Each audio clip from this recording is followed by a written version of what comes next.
तुम्हारी खुशी की कामना करती थी। सोचो अगर आज वो तुम्हें ऐसे देखती तो कितना बुरा लगता।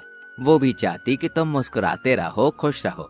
जीवन में कठिन समय आते हैं जिन्हें हम समझ नहीं पाते, लेकिन हमें आगे बढ़ना होता है। वो तुम्हारे अंदर हमेशा जीवित रहेंगी। अपने गम को समेटकर उसकी यादों को प्यार से अपने दिल में बसाओ। हरिशंकर ने अपने बेटे रंजन को बहुत समझाया, लेकिन रंजन दिन रात अपनी माँ की याद में रोता रहता था।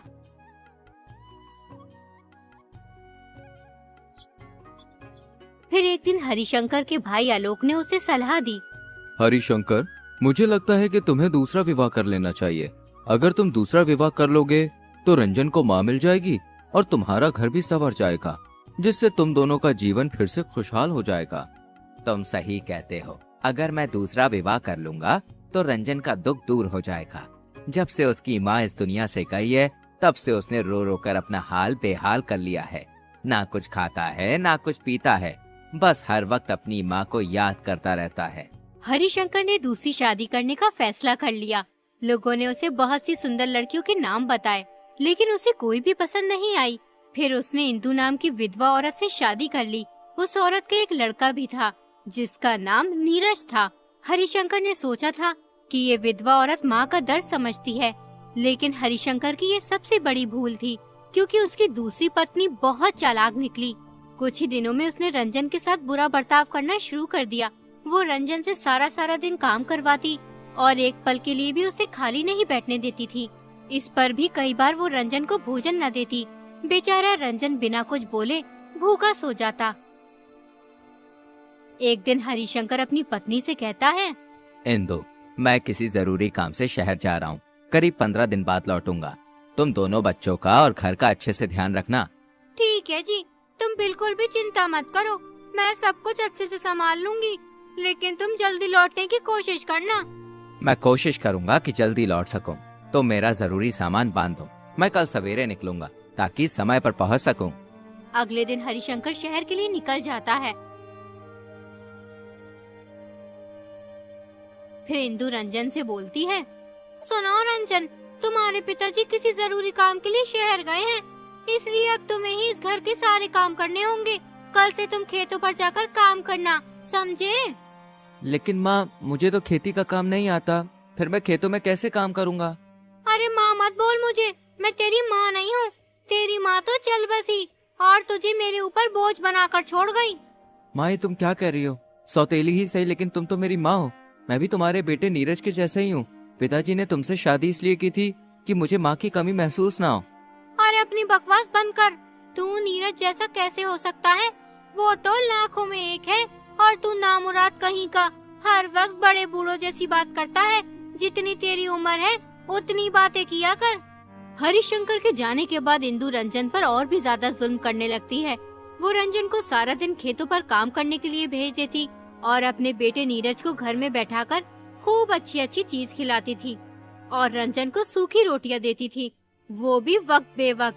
अपनी सौतेली माँ का ये व्यवहार देखकर रंजन को बहुत दुख होता था। उसे अपनी माँ की याद आने लगती थी। वो घर से दूर एक पेड़ के नीचे बैठकर सोचने लगता है, अगर आज मेरी माँ जिंदा होती तो वो मुझसे कितना प्यार करती, वो मेरी कितनी फिक्र करती थी, मेरे लिए अच्छा अच्छा खाना भी बनाती थी। माँ, कहाँ हो तुम? मुझे तुम्हारी बहुत याद आती है। मैं तुम्हारे बगैर नहीं जी सकता हूँ। मैं तुम्हें बहुत याद करता हूँ। तुम्हारी कमी मैं हर पल महसूस करता हूँ। तुम्हारे बिना जीना बहुत मुश्किल हो गया है माँ। रंजन बेचारा अपनी माँ को याद करके रो रहा था। उतने में ही मोहल्ले की 2 महिला आती हैं। उन्हें रंजन पर बहुत दया आती है। ये सब सौतेली माँ की करतूत है। अपने बेटे को इतने प्यार से रखती है और बेचारे रंजन को सही से खाना भी नहीं देती है। सारा दिन खेतों में काम करवाती है। हाय, बेचारी क्या जानती थी कि उसके मरते ही लड़के की ये दुर्दशा होगी। ईश्वर न करे किसी भी बच्चे का सौतेली माँ से पाला पड़े। जिसे अपने बच्चों की जिंदगी खराब करनी हो, वो बच्चों के रहते हुए अपना दूसरा ब्याह कर ले। ऐसा कभी नहीं देखा कि सौत के आने पर बच्चों का जीवन तबाह ना हो गया हो। ऐसी देवी ने जन्म ही नहीं लिया जिसने सौत के बच्चे को अपना हो। रंजन बहुत ही समझदार था, इसलिए उसे ये समझते देर नहीं लगी कि लोग केवल घर बिगाड़ने वाले होते हैं। इसलिए उसने इन दोनों महिलाओं की बातों पर कुछ ध्यान दिया और बगैर कुछ कहे घर चला गया। इंदु गुस्से में बैठी हुई रंजन का इंतजार कर रही थी। जैसे ही रंजन घर में घुसता, इंदु उसे उल्टा सीधा कहना शुरू कर देती है। अरे कहाँ गया था? मैं कब से तेरा इंतजार कर रही हूँ। तुझे घर की कोई फिक्र है कि नहीं? सारा काम यूं ही पड़ा है। आप सारा काम मुझसे ही करवाती हो, नीरज को कभी भी किसी काम की नहीं बोलती हो आप। बहुत जबान चलने लगी है तेरी, कैची की तरह। बड़ों से बात करने की बिल्कुल तमीज नहीं है। हाँ, नीरज काम क्यों करेगा? तू क्या आवारा फिरने को है? वो काम नहीं करेगा। मेरा बेटा पढ़ लिख कर कोई अच्छा काम करेगा, ये खेती बाड़ी नहीं करेगा, समझा? जा जाकर खेतों से जानवरों के लिए चारा लेकर आ। रंजन आंखों में आंसू भरकर चला जाता है। इंदु सोचने लगती है, और इस लड़के ने मेरी नाक में दम कर दिया है। अगर ये घर में रहा तो जमीन जायदाद का आधा हिस्सा इसे मिलेगा। एक काम करती हूँ, इस पर चोरी का इल्जाम लगा देती हूँ, फिर इसे घर से निकलवा। अगले दिन इंदु अपनी बचपन की सहेली रूपाली को बुलाती है। इंदु रूपाली से कोई बात नहीं छुपाती थी, उससे अपने घर की सभी बात बता दिया करती थी।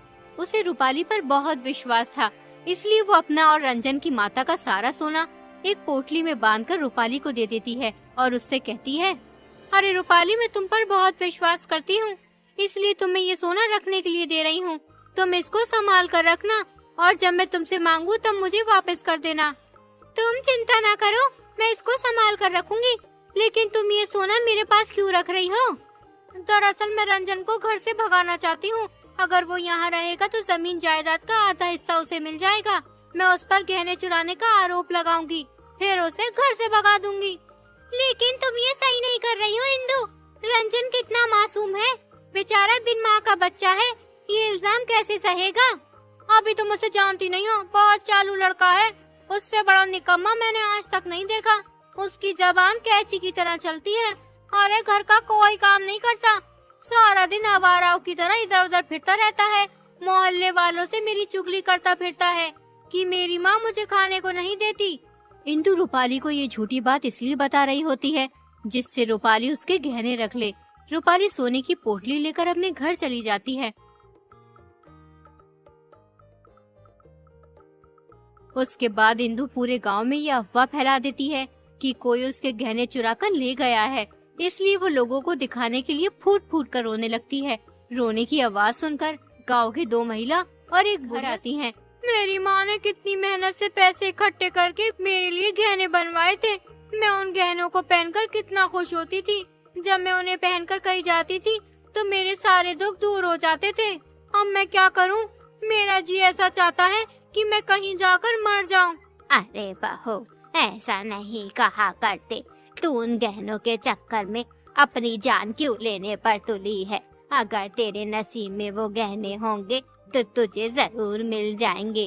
अरे मुझे लगता है मेरे गहने रंजन ने चुरा लिए हैं। वो सुबह से घर भी नहीं आया है। अरे रंजन ऐसा नहीं है, पूरा गांव जानता है। उसके जैसा ईमानदार बालक कोई नहीं है। तू यूं किसी बेकसूर पर आरोप मत लगा। अरे आज रंजन के पिताजी भी आने वाले होंगे, मैं उन्हें क्या जवाब दूंगी? वो चोर उनकी पहली पत्नी के भी सारे गहने चुरा कर ले गया है। अरे पहले तू रोना धोना बंद कर, रो रो कर क्या हाल बना लिया है। जा कुछ खा पी ले। सुबह से रोने पर ही तू, ईश्वर ने चाहा तो तेरे गहने मिल जाएंगे। यूं ही एक दिन गुजर जाता है। अगले दिन हरिशंकर आ जाता है। घर का सूनापन देखकर वो हैरान रह जाता है। वो इंदु से पूछता है, क्या हुआ इंदु, तुम इतनी उदास क्यों हो? तुम्हें तो मेरे आने पर खुश होना चाहिए, लेकिन तुम तो दुख मना रही हो।